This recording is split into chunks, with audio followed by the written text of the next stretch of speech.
bendiga. Pueden tomar asiento, ponerse incómodos. Y en esta mañana Dios nos va a hablar de una manera donde vamos a entender su palabra. Quiero que por un momento, ahí donde tú estás, mi amado, vamos a ponerle este momento en la presencia de Dios. Es lo primero que debemos hacer. Vamos a ponerle al Señor este momento para que sea Dios abriendo nuestro entendimiento y entendamos su palabra. Amén. Padre, en esta mañana, Señor, nos presentamos delante de tu presencia, Dios. Una vez más, mi Rey precioso, venimos ante ti con un corazón contrito y humillado, Padre, para que tú hables a nuestras vidas, para que tú nos hables, Señor, para que tú ilumines nuestro entendimiento y que podamos entender, Padre, tu palabra. Te pedimos, Dios, que por favor tu Santo Espíritu nos ilumine, Padre, porque tú eres bueno, Señor, y porque tú siempre vives dentro de nosotros, Señor. Te clamamos, Dios, que por favor nos des entendimiento, Señor, para entender correctamente tu palabra, porque tu palabra es verdad, porque tu palabra es verdadera, Padre. Padre, te damos todo honor, toda gloria por los siglos de los siglos, Padre, y nos disponemos, Padre, a entender tu palabra. En el nombre de Jesús de Nazaret, amén y amén. Mis amados, en esta mañana vamos a ver un tema que vamos a aprender muchísimo. Y en esta mañana el título que le coloqué es El pecado imperdonable. Quiero que vayamos a Mateo 12, del versículo 22 al 32.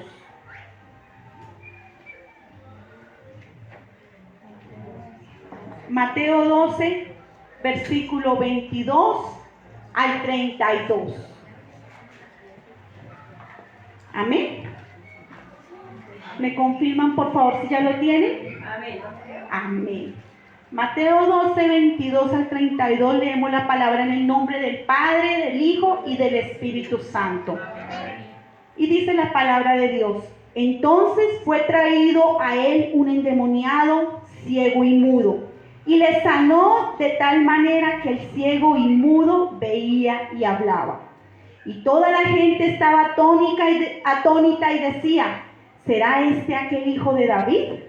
Mas los fariseos al oírlo decían: este no echa fuera a los demonios, sino por Belcebú, príncipe de los demonios. Sabiendo Jesús los pensamientos de ellos, les dijo: todo reino dividido contra sí mismo es asolado, y toda ciudad o casa dividida contra sí misma no permanecerá. Y si Satanás echa fuera a Satanás, contra sí mismo está dividido. ¿Cómo pues permanecerá su reino? Y si yo echo fuera los demonios por Belcebú, ¿por quién lo echan vuestros hijos? Por tanto, ellos serán vuestros jueces. Pero si yo por el Espíritu de Dios echo fuera los demonios, ciertamente ha llegado a vosotros el reino de Dios. Porque ¿cómo puede alguno entrar en la casa del hombre fuerte y saquear sus bienes si primero no le ata? Y entonces podrá saquear su casa. El que no es conmigo, contra mí es, y el que conmigo no recoge, desparrama. Por tanto os digo que todo pecado y blasfemia será perdonado a los hombres, mas la blasfemia contra el Espíritu no les será perdonada. A cualquiera que le dijere alguna palabra contra el Hijo del Hombre le será perdonado, pero el que hable contra el Espíritu Santo no le será perdonado, ni en este siglo, ni en el venidero. Amén. Hasta ahí lo vamos a dejar, hasta el versículo 32. Vemos aquí toda la palabra, vamos a entenderlo de una manera. Por eso el Señor es el que ilumina, el Espíritu Santo es el que ilumina nuestro entendimiento. Y en esta mañana vamos a entender, porque desde la historia, desde el Antiguo Testamento, por medio de los profetas, el Señor hablaba de un Mesías que iba a venir. de un Mesías, de Jesucristo, el Hijo de Dios. No solamente el Señor habló por medio de sus profetas que vendría al mundo un Mesías, también habló en la ley de Moisés, pero también habló por Juan el Bautista que venía el Mesías, y Juan el Bautista pudo ver al Mesías cuando dijo: este es el Cordero de Dios que quita el pecado del mundo. No solamente lo cubría como en el Antiguo Testamento, que el pecado se cubría, se hacía un sacrificio y el pecado quedaba cubierto por un tiempo, pero nuevamente la persona volvía y quedaba otra vez en el pecado. Cuando Cristo viene a la tierra, Él no solamente cubre el pecado, por eso Juan el Bautista, cuando lo vio, dijo: este es el Cordero de Dios. No solamente cubría, quita el pecado del mundo. Y no solamente eso, sino que nuestro Señor Jesucristo, cuando vino, comenzó a hacer las señales que estaban escritas que el Mesías haría, como hacer milagros, sanar enfermos, libertar a los cautivos, libertar a los endemoniados. Todo eso lo hacía nuestro Señor Jesucristo. Y en este verso y en este capítulo vemos, primeramente, mirando el primer versículo, nuevamente quiero que volvamos ahí al versículo 22, dice: entonces fue traído a él un endemoniado ciego y mudo, y le sanó de tal manera que el ciego y mudo veía y hablaba. Y el 23 dice: y toda la gente estaba atónita y decía: ¿será este aquel hijo de David? Las multitudes, la gente estaba atónita, la gente decía: ¿será este del que hablaba la Escritura? Pero quiero que veamos por un momentico, y quiero que no pierdan Mateo, porque este va a ser nuestro versículo que vamos a estudiar. Quiero que vayamos a Marcos 3:20.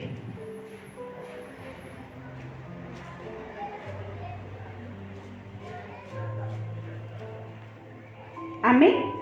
Marcos 3:20 dice: y se agolpó de nuevo la gente, de modo que ellos ni aún podían comer. Primero vemos las multitudes, y dice que la gente ni aún podía comer. Nuestro Señor Jesucristo y sus discípulos aún no podían comer, porque la gente, las multitudes se agolpaban. Ellos no tenían ni siquiera tiempo para comer. La demanda era tan grande que ni siquiera tenían tiempo para comer nuestro Señor Jesucristo y sus discípulos. Era tan grande el amor de Dios, que aún ni siquiera sacaba tiempo. Él también se cansaba porque Él estaba aquí. Él vino y se hizo carne como nosotros. Él sentía como nosotros, sentía frío, sentía hambre, sentía cansancio como nosotros sentimos. Pero aún así, la gente no entendía, la gente se agolpaba, porque la gente quería, las multitudes corrían ante Jesús, porque querían milagros. Por eso en la palabra Dios, en alguna parte de la Biblia decía nuestro Señor Jesucristo: ustedes me buscan para que les dé de comer. Solamente me buscan se podría decir, por interés. Solo para que les haga milagros y para que les dé de comer, solo me buscan para ello. Por eso nuestro Señor Jesucristo, aún así, por eso cuando Él miraba a las multitudes sentía compasión, tristeza, porque sabían que ellos buscaban era lo material, pero ellos no buscaban más allá de lo material, buscaban solamente que Jesús les supliera sus necesidades. Pero Jesús, el amor de Jesús era tan grande que a Él no le importaba sacrificar su tiempo, sacrificar aún sin tener derecho a veces ni a comer. Y esas multitudes muchas veces y casi siempre esperaban solamente recibir, poco querían dar. Como de hoy en día, quizás las multitudes buscan a Jesús. Vemos esas mega iglesias grandísimas buscando, pero muchas veces no verdaderamente a Dios, al que Él creó los cielos y la tierra, sino buscando un milagro, buscando qué les puede dar Dios. Y muchas veces eso sucede de hoy en día. Por eso cuando nuestro Señor Jesucristo, aún así ese amor tan grande, el amor de Él era tan grande, que Él sentía compasión de esas ovejas, de esas personas, de esas multitudes. Y es muy triste porque Él pagaba un precio por ellos. Pero ellos más adelante fueron los que lo crucificaron. Ellos más adelante, las multitudes, fueron los que decían: crucifícale, crucifícale. Y qué tristeza cuando realmente el ser humano somos así. Solamente buscamos a Cristo porque necesitamos un milagro. Y muchas veces recibimos el milagro y no volvemos a buscar de Dios porque ya nos dio lo que necesitábamos. Y precisamente cuando nuestro Señor Jesucristo dice pero Jesús no pensaba así porque ellos le traicionaron, lo entregaron, pero Jesús aún así no le importaba. Dice que aún todas las multitudes, la gente lo abandonó en el momento cuando Él más los necesitó que estuvieran con Él. Ellos fueron los que dijeron: crucifícale. Y no solamente la gente y las multitudes, sino aún sus propios discípulos, aún sus propios apóstoles, sus propios amigos, los que estaban con Él, los que comían con Él. Aún así ellos lo negaron. Aún así Pedro lo negó porque tuvo miedo cuando le había dicho: no te negaré. Pero el Señor ya le había dicho: antes de que cante el gallo me habrás negado 3 veces. Y es muy triste cuando Pedro reconoció, cuando por última vez lo negó, y dice que el gallo cantó y él recordó las palabras del maestro, y dice que lloró amargamente. La mirada de Cristo hacia Pedro fue mirada de amor, ni siquiera de juzgarlo y decirle: ¿por qué me traicionaste?, sino la mirada de amor. Y muchas veces aún sus propios discípulos, quiero que por un momentico vean en Mateo 26:56, cuando sus propios discípulos lo dejaron y huyeron, lo dejaron solo. Mateo 26:56.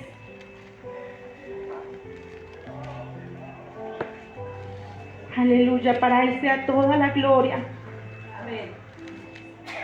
Dice la palabra: mas todo esto sucede para que se cumplan las escrituras de los profetas. Entonces todos los discípulos, dejándole, huyeron. Todos los discípulos de Cristo lo dejaron solo, huyeron, le tuvieron temor y lo dejaron solo. Por eso primero vemos las multitudes de gente que seguía a Jesús. Y no diferente de hoy en día. Si vemos una iglesia que predica la palabra de verdad, la vemos vacía. Pero si vemos una iglesia que predica una cantidad de cosas, las vemos llenas, porque la gente quiere escuchar, quiere ir por los milagros, quiere ir para que Dios les dé, pero no queremos pagar un precio. Y por eso no es diferente a de hoy en día, mis amados.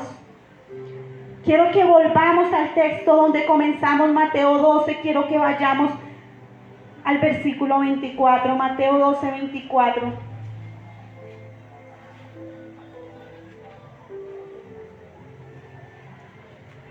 Amén. Todo lo tiene Mateo 12, 24. Amén. Amén. Dice: mas los fariseos al oírlo decían: este no echa fuera los demonios, sino por Belzebú, príncipe de los demonios. Primero vamos a mirar quiénes eran los fariseos. Dice que los fariseos era una secta que estaba dentro del judaísmo.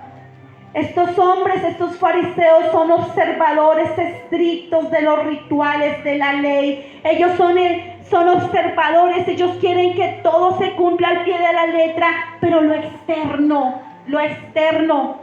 Por eso nuestro Señor Jesucristo, cuando tuvo que hablarles a ellos, les habló, y ya vamos a mirar cómo les habló nuestro Señor Jesucristo, porque esa gente le ponía más el énfasis a todo lo que se cumpliera, que estuvieran puestas las jarras, que estuviera bien puesto el vestido, que estuviera bien el sacerdote, que todo estuviera bien externamente, pero internamente no había nada. eran unos religiosos, solamente hablaban de Dios, pero no amaban a Dios.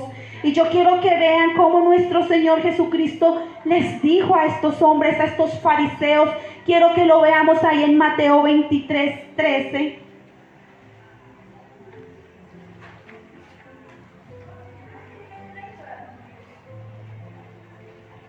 Quiero que lo veamos en el versículo 13 y luego miramos el versículo 25 y 26.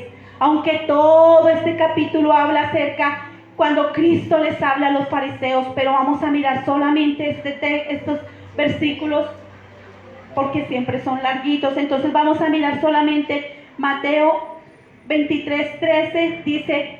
Dice: mas hay de vosotros, escribas y fariseos hipócritas, porque cerráis el reino de los cielos delante de los hombres, pues ni entráis vosotros ni dejáis entrar a los que están entrando. El Señor les hablaba duro, les dijo: hipócritas, fariseos, cerráis, no dejas que la gente conozca mi nombre, ni entran ustedes ni dejan entrar a los que quieren conocer a Cristo. Y ahí en el versículo 25 y 26 dice la palabra, y quiero que también lo vean. Dice 25: ay de vosotros, escribas y fariseos hipócritas, porque limpiáis lo de fuera del vaso y del plato, pero por dentro estáis llenos de robo y de injusticia. Fariseo ciego, limpia primero lo de adentro del vaso y del plato, para que también lo de fuera se vea limpio. Ellos estaban solamente mirando lo externo. Así como cuando Cristo les dijo a los fariseos, les dijo que eran sepulcros blanqueados, que por fuera la verdad estaban hermosos, pero que por dentro estaban llenos de huesos de muertos. Y si miramos y vamos a un cementerio donde acaba de morir alguien, uno mira cómo le ponen flores, cómo ponen lo más hermoso por fuera, pero por dentro sabemos que hay. Por dentro hay toda inmundicia, por dentro está ese cuerpo. Sabemos que nuestro cuerpo por dentro es terrible. Pero el Señor les daba estas ilustraciones para que entendieran, estos fariseos, que entendieran que no era solamente limpiarlo de afuera, no era solamente decir: yo soy un hijo de Dios y creo en Dios. Estos hombres fariseos hipócritas hacían lo posible siempre para contradecir a nuestro Señor Jesucristo, pero como no tenían cómo contradecirlo, miraban de qué manera lo iban a acusar. Y por eso quiero que sigamos mirando el versículo 24 en el Mateo 12:24. Quiero que volvamos ahí en la parte B, en la segunda parte. Mateo 12:24 dice: estos hombres dijeron: este no echa fuera los demonios, sino por Belcebú, príncipe de los demonios. Este no echa fuera los demonios, sino por Belcebú. Belcebú, un dios pagano, Dios con D minúscula, un dios pagano egipcio, que se le podría decir el dios de las moscas. El dios de las moscas. Y cuando nosotros miramos las moscas, o los moscos, que tienen la particularidad revolcarse en la inmundicia, revolcarse en el estiércol, porque también era el dios del estiércol. El Belcebú era un demonio, el dios del estiércol, del excremento. Pero estos hombres acusaban a Jesús como no tenían cómo acusarlo, porque no había cómo. Entonces le dicen que Él es el príncipe. Primero le dicen que Él está poseído por un demonio, le dicen a nuestro Señor Jesucristo. Y segundo, dice que ellos le están diciendo que Él era la cabeza de ese demonio, a nuestro Señor Jesucristo, al que ellos mismos veían cómo hacía milagros, cómo les daba de comer a las multitudes, cómo sanaba enfermos, cómo levantaba aún los muertos. Aún así, estos hombres perversos no tenían temor, solamente eran religiosos, solamente externamente eran religiosos. Estos eran hombres fatuos que no sabían lo que estaban hablando. Vemos en tercer lugar cómo nuestro Señor Jesucristo, como siempre, con esa sabiduría, con esa lógica. ¿Cómo presenta su defensa? Veámoslo ahí en Mateo 12, 25 y 26. Dice el Señor: y sabiendo Jesús los pensamientos de ellos, les dijo: todo reino dividido contra sí mismo es asolado, y toda ciudad o casa dividida contra sí misma no permanecerá. Y si Satanás echa fuera a Satanás, contra sí mismo está dividido. ¿Cómo pues permanecerá su reino? Satanás no trabaja en contra de sí. Nuestro Señor Jesucristo le dijo: ningún reino dividido jamás puede permanecer en pie. ¿Cómo Satanás se va a echar fuera a sí mismo? Era imposible, no tenía lógica. No era lógico lo que estos hombres estaban diciendo. Pero acá también vemos una enseñanza. Si Satanás mantiene unido con sus secuaces y sus demonios, ¿por qué nosotros los hijos de Dios no permanecemos unidos? A veces aún así dice, ni siquiera Satanás se divide con sus demonios siendo malo. Porque a veces nosotros siendo hijos de Dios sí nos dividimos. A veces nos dividimos no solamente en la iglesia, aún en las casas. Aún en las casas, por eso el Señor dijo: toda casa dividida, dice si quisiera verlo otra vez el 26, y si Satanás echa fuera a Satanás, contra sí mismo está dividido, ¿cómo pues permanecerá su reino?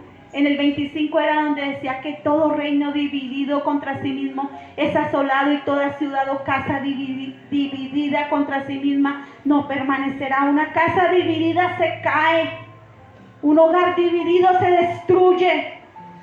Una casa, una iglesia dividida se destruye. El Señor acá estaba dando muchas enseñanzas en esta parte, en esta palabra. Y qué bonito cuando nosotros entendemos de una manera correcta lo que el Señor nos estaba enseñando, o lo que les estaba enseñando allá a esas multitudes y a esos fariseos, y que quedó escrita la palabra para que nos enseñe a nosotros lo que verdaderamente el Señor les estaba hablando a estos hombres, a todos aquellos que decían que el Señor estaba echando afuera a esos demonios por otro demonio.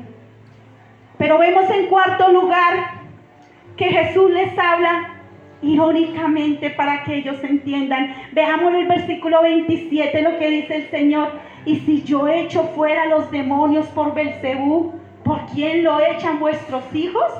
Por tanto, ellos serán vuestros jueces. Y si el Señor echaba fuera los demonios por Belcebú, ellos hacían exactamente lo mismo. Ellos también echaban fuera demonios. Entonces Él les dijo: si yo echo fuera los demonios por Belcebú, ustedes están haciendo lo mismo.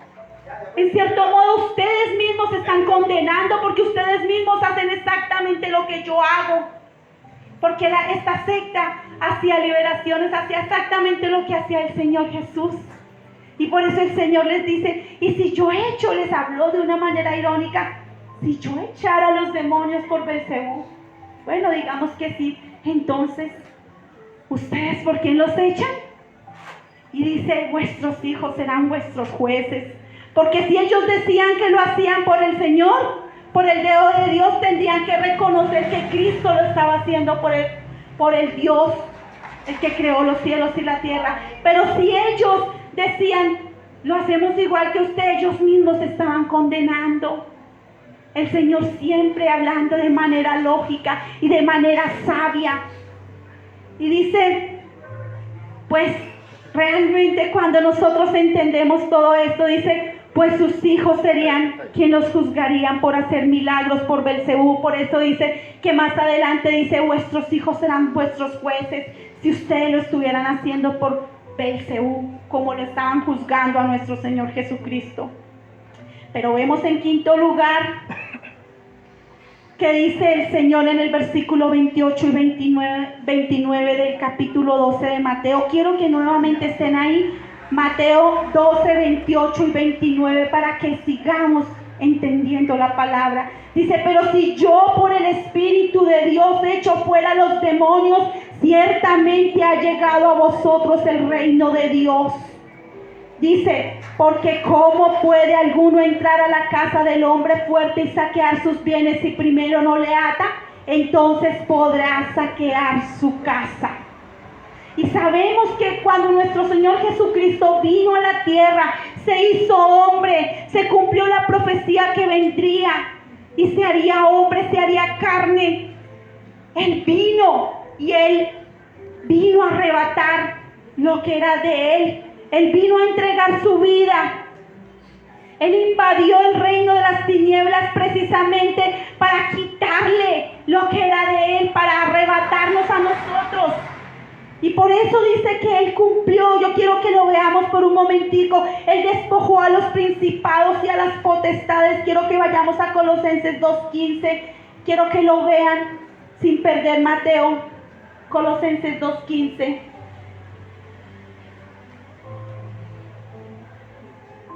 Él vino, nuestro Señor Jesucristo, con su sacrificio único, con el sacrificio en la cruz del Calvario.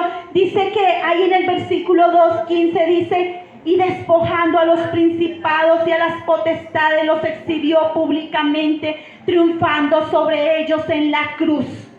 Y los despojó a los principados, a Satanás, a todos los demonios, los despojó. Dice, los despojó públicamente. Dice, los despojó públicamente, los exhibió públicamente y triunfó sobre ellos en la cruz. Aleluya. Triunfó sobre ellos en la cruz. Aleluya. Déselo fuerte a nuestro Señor Jesucristo. Aleluya. Aleluya. Para ti sea todo honor, mi Rey.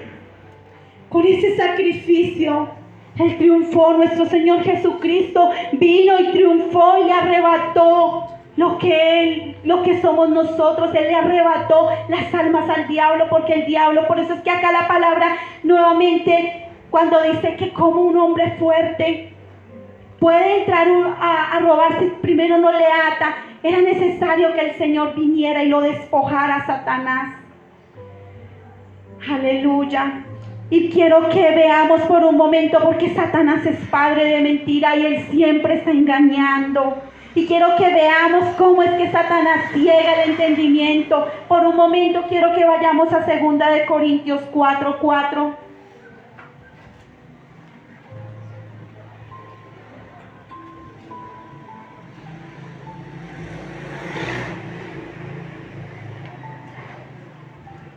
Aleluya.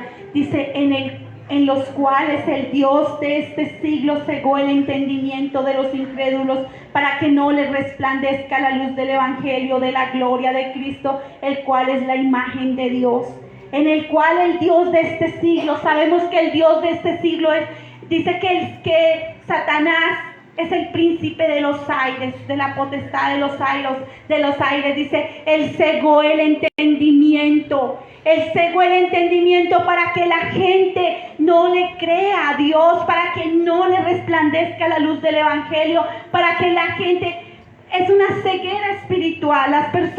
Hay personas que no entienden, que no comprenden la palabra, pero qué lindo, porque Dios siempre dándonos para todo siempre nos da una solución. En Efesios 1:17 y 18, quiero que lo vean por un momento. Efesios 1:17 y 18, lo que dice el Señor acerca de entender la palabra. Efesios 1:17 y 18 dice, amén, todo lo tienen. Efesios 1:17 y 18 dice, para que el Dios, aquí sí está hablando de nuestro Dios, porque está en mayúscula, para que el Dios de nuestro Señor Jesucristo, el Padre de gloria, os dé espíritu de sabiduría y de revelación en el conocimiento de Él, alumbrando los ojos en nuestro entendimiento, para que sepáis cuál es la esperanza a que Él os ha llamado y cuáles las riquezas de la gloria de su herencia en los santos. Él nos da sabiduría, Él nos alumbra, nos ilumina, nos alumbra nuestro entendimiento. Eso es como cuando hay oscuridad en un lugar y si no tenemos oscuridad y no hay cómo ver, quizás nos caemos. Pero cuando viene y se prende la luz, podemos ver con claridad. Así mismo es la palabra, por eso la palabra dice, lámpara es a mis pies tu palabra y lumbrera mi camino, para que no tropiece, para que no caiga. Por eso Satanás es el Dios que ciega el entendimiento, pero Dios, nuestro Dios, es el que ilumina nuestro entendimiento para que entendamos la palabra de Dios. Por eso, mis amados hermanos, quiero que ya, como para ir mirando lo que realmente el Señor estaba diciendo en esta enseñanza, quiero que el punto número 6 dice, la blasfemia contra el Espíritu Santo no será perdonado ni en esta vida ni en la otra. Quiero que lo veamos en el versículo 31, donde estábamos en Mateo 12 nuevamente. Mateo 12, versículo 31 y versículo 32. Mateo 12, versículo 31 y 32. Por tanto, ¿lo tenemos todos? Dice, por tanto os digo, todo pecado y blasfemia será perdonado a los hombres, mas la blasfemia contra el Espíritu no le será perdonada. A cualquiera que dijere alguna palabra contra el Hijo del Hombre le será perdonado, pero al que hable contra el Espíritu Santo no le será perdonado, ni en este siglo ni en el venidero. Toda la Biblia presenta la evidencia de quién es Jesús. Toda la Biblia presenta cuando Cristo fue bautizado. También cuando Cristo dice que vino el Espíritu Santo y se oyó una voz de los cielos que decía, este es mi Hijo amado en el cual tengo complacencia. Ahí estaba el Padre diciendo, este es mi Hijo, y ahí estaba el Espíritu Santo. Esa es una de las evidencias de quién era Él, nuestro Señor Jesucristo. Cuando Dios el Padre le da toda la potestad al Hijo, dice, toda potestad le es dada a mi Hijo, a nuestro Señor Jesucristo. Esa es una evidencia. Vemos la segunda evidencia. Todo el Antiguo Testamento, todo el Nuevo Testamento habla de Cristo. El Antiguo Testamento habla de que vendría un Mesías y salvaría a su pueblo, su tierra. Y en el Nuevo Testamento, el Mesías siempre se habla de Cristo. Los dos, Nuevo Testamento y Antiguo Testamento, se habla de nuestro Señor Jesucristo. Y vemos esa segunda evidencia. Vemos una tercera evidencia cuando Juan el Bautista lo vio, porque él proclamaba que vendría, y cuando lo vio dijo, he aquí el Cordero de Dios que quita el pecado. Lo vio, lo anunció y lo vio con sus propios ojos. Pero también tenemos la evidencia de la ley de Moisés, que también hablaba de que vendría, porque la ley, recordemos que la ley era temporal, mientras vendría el Mesías. La ley era temporal, y cuando vino nuestro Señor Jesucristo, ya era Él el sumo sacerdote, ya la ley, Él dice que Él vino y cumplió toda la ley. A veces no entendemos bien esa palabra, pero Él dice que Él vino, dijo, yo no he venido para abrogar la ley, sino para cumplirla, pero Él la cumplió, porque nosotros no la podíamos cumplir. Si cumpliéramos 612 mandamientos y se nos quedara uno, hubiéramos sido transgresores de toda la ley. Por eso nadie podía ser salvo por la ley. Cristo vino y la cumplió toda.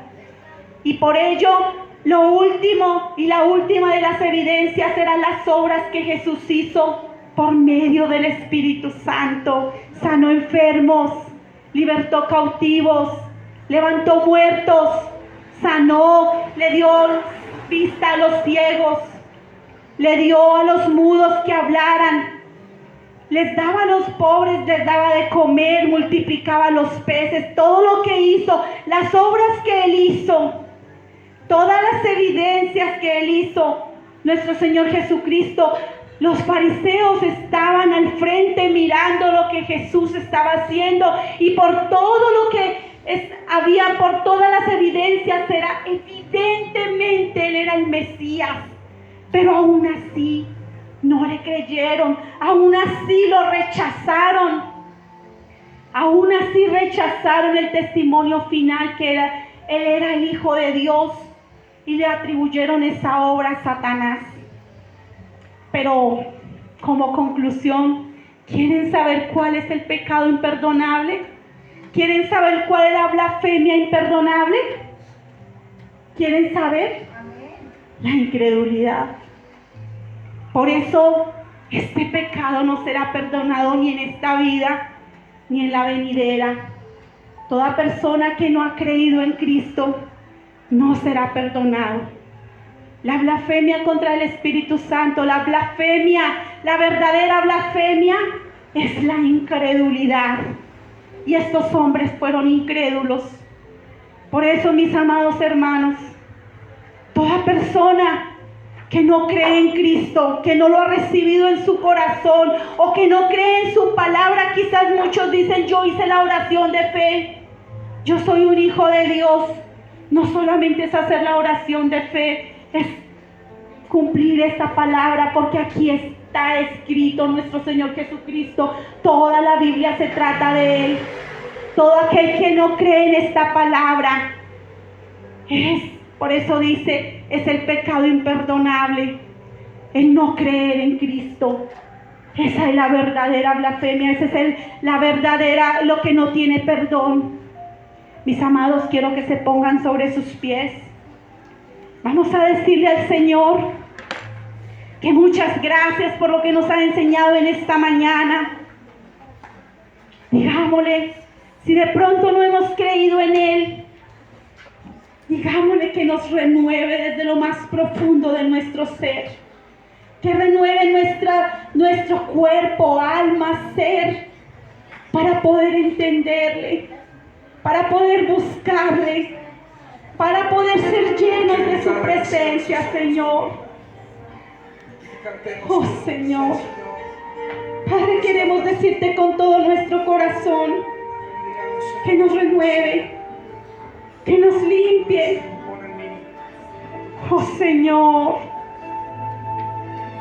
oh sí Señor, díceselo con todo tu corazón. Jesús, ya no quiero ser igual.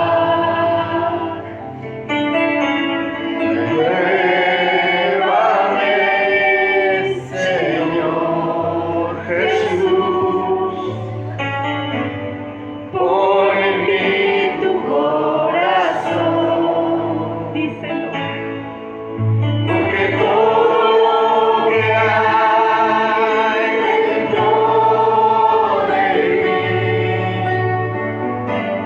necesita ser cambiado, Señor. Porque todo lo que hay dentro de mi corazón necesita más de ti.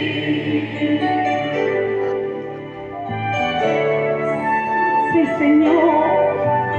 Todo lo que hay dentro de nosotros necesita ser cambiado, Señor. Jesús, ya no quiero ser igual.